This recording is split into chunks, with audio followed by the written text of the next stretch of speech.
Hey everyone. Wow, those were some intense videos. Um, but now just my own little take on the Joseph Campbell videos. Hopefully you're able to watch them all right. Um, he talks about the ideas of myth, and he talks about how, um, why should we even care about myth? We don't really need myth. But if you catch on to it, catch on to the ideas of these stories, it can be really fascinating. Um, he talked about the idea that we seek the experience of being alive, right? We want to know that we're alive, and that physical experience resonates with our inner being.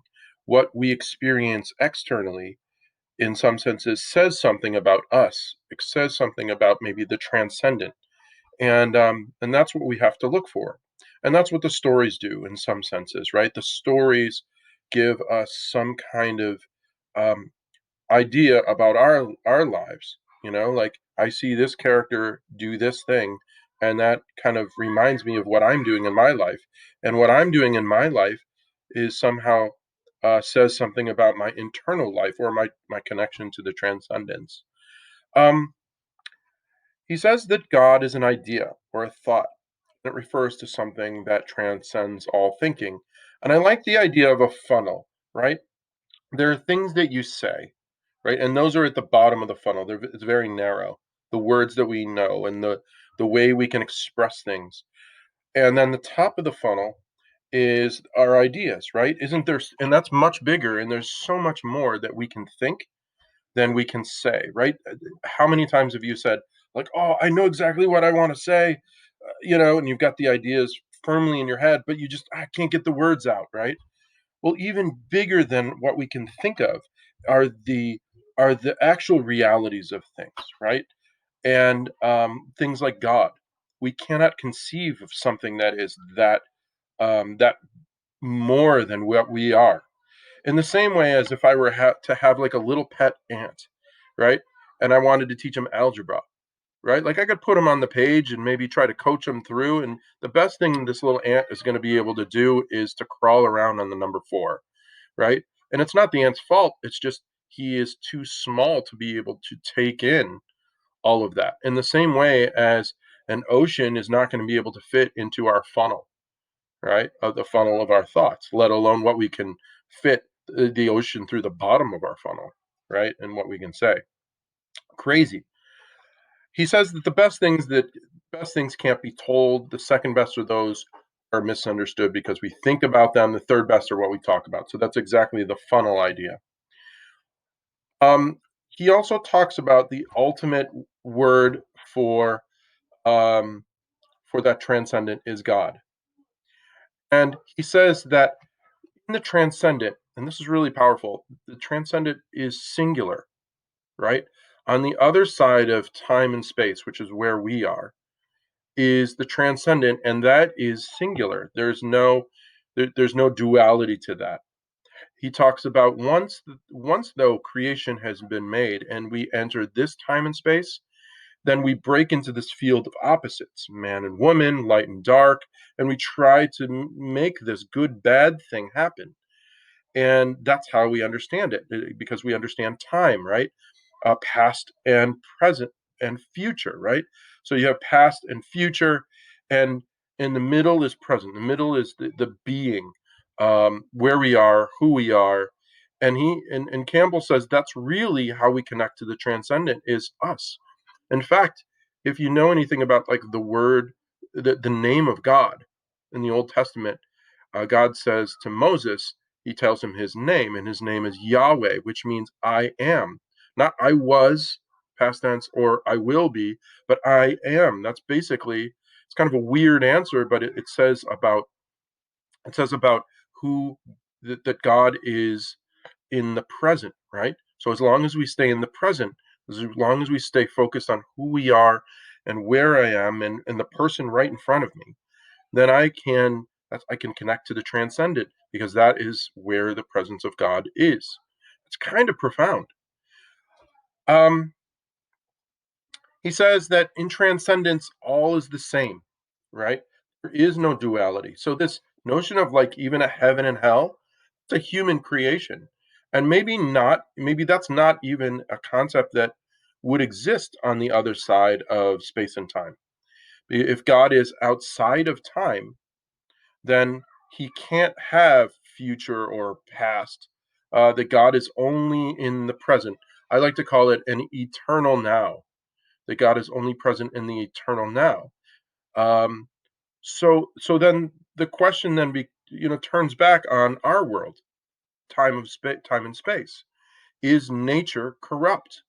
Are we corrupt? Are we to fight against nature, or are we to become in accord and in harmony with it? And he says that in Western religions, God and nature are separate. God and humanity are separate. There's all this separation. Man and nature are separate. But in the Far East, he said in Eastern religions, that's not how it is. He says that there's a coordination between the good and nature, the good and humanity, nature and God. All these things are kind of in this unity. Um, let's see, when we create, we relate to the transcendent. In a lot of ways, that's really powerful, and not to be not to be base or anything, but like our creative function. If God is the creator, then the thing that brings us closest to the creator is when we are creating.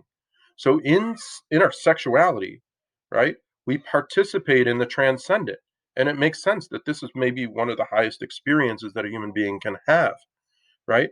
I love the idea that he brought up about in India with that prayer greeting, recognizing the deity in the person in front of you.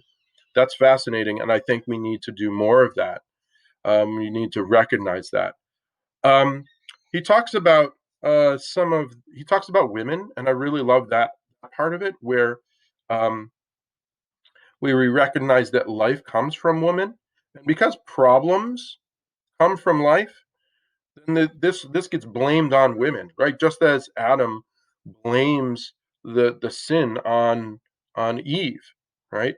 And so this is the this is the thing that we want to kind of like move past, I think, is this notion of women as something to blame, as being the cause of life. So instead, we need to affirm the world, right? We live, not to reject it. He says that we need to understand that um, that God is present in the world and God created the world, and so that we should, in some senses, connect to that and not reject it, to look for the good in everything. Experience is the now. He says you can't get to heaven really unless you understand it here. He says it really goes back to the Buddhist saying about all life is sorrowful, the first of the noble truths.